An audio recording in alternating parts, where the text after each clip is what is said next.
Sometimes we laugh and sometimes we cry, but I guess you know now. Baby, I take a half and she take a whole thing. Slow down. Baby, we took a trip, now we on your block and it's like a ghost town. Baby, where everybody be at when they say that they're doing all this and all that. What's going on, folks? I'm back with another tutorial here. This time we're talking about Drake's Laugh Now, Cry Later, and we're going to be focusing on the vocal processing. For this tutorial, I'm going to be doing something a little bit different, and I'm actually going to be using this Auto-Tune reverb that's a Max for Live device that is decent. You know, it's not the real Auto-Tune, but it's a free plugin that you can just use with Ableton, and it kind of gets the job done. So first I'll show you what I've got here. Sometimes we laugh and sometimes we cry, but I guess you know now. Baby, I take a half and she take a whole thing. Slow down.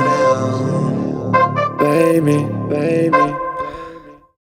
Cool. So the gate is first, and that's just cutting out any rumble, any breaths, any junk that I don't want in there.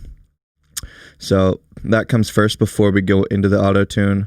I just have the threshold down pretty low because I'm just trying to cut out that noise floor. I'm not trying to laugh and sometimes you cry.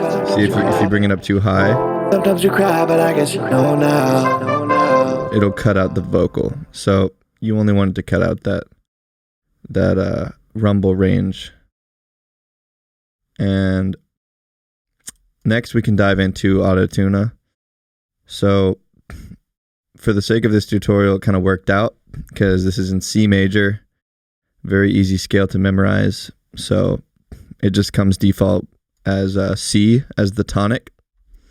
And initially it had everything enabled here. And what this is these are the notes that are in your scale that the auto-tune is going to snap to. So if they're all enabled, the auto-tune's not going to do that much. But if they are enabled, or rather, if the ones you don't want are disabled, so we'll disable all the sharps here, so we only have the C minor or the C major scale. And now it's just going to snap to our all the notes that we want. And the quality was initially basic. I brought it up to better. Still not that great of quality. I'm still getting a lot of artifacts in the vocal, and there are some phase issues that it introduces. So it creates this, I think it creates a stereo signal out of what was initially a mono signal. And if you listen with headphones, you can tell it's really not that clean, but it is free. So, you know, we'll bear with them. I messed with the sibilance here just to reduce the phasing effect. I kind of just went by ear there. I didn't really notice it reducing the sibilance at all.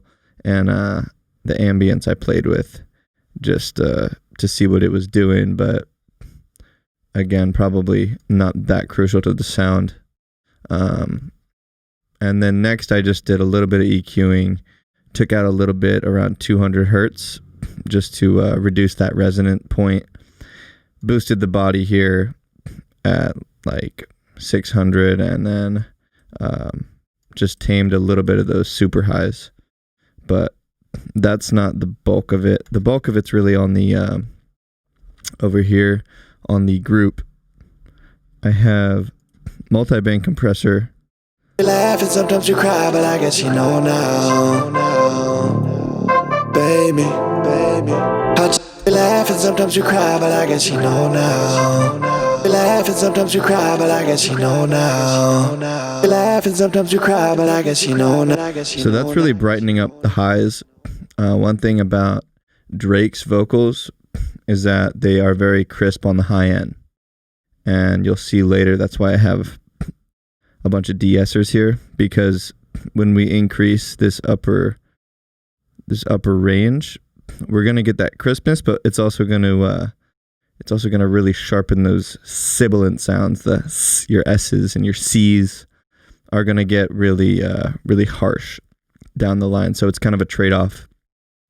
I boosted the mid a little bit just by clicking and dragging here, and then I just took out everything under 100 because it's just not necessary. You just don't want it. It's junk in this context. And then I got my EQ8. So EQ is just, again, cutting out that resonant range that's around 200. And that's just for my voice. I'd say for most people's vocals, there's going to be another lower resonant range in that ballpark. And then I cut out a little bit of another resonance here that I detected just through doing my frequency fishing. Laugh and sometimes you cry, but I guess you know now. You laugh and sometimes you cry, but I guess you know now. You laugh and sometimes you cry, but I guess you know now. De-essers, we've got a few going on. I doubled up just because one wasn't doing it for me. You laugh and sometimes you cry, but I guess you know now. You laugh and sometimes you cry, but I guess you know now. Just to tame it a little further, you can play with the ratio the threshold here.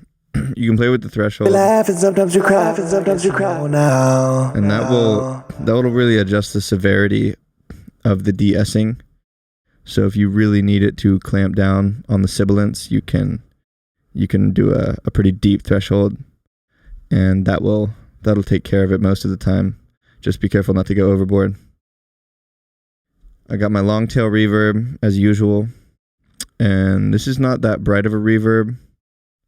It's actually mostly going in the mid range using the built-in filter here. You laugh and sometimes you cry, but I guess you know now. You laugh and sometimes you cry, but I guess you know. I probably could have gone a little lighter on the delay, but overall got pretty close.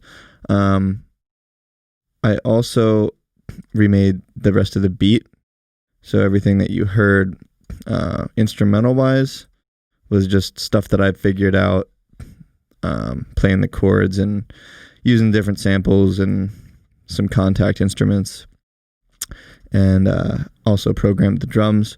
The whole project file is available for download. I'm going to get you guys that link so you can use the vocal chain on your own songs and break down the beat, break down the instrumental if you want to. So cheers. Hope this was helpful, and I'll see you guys next time.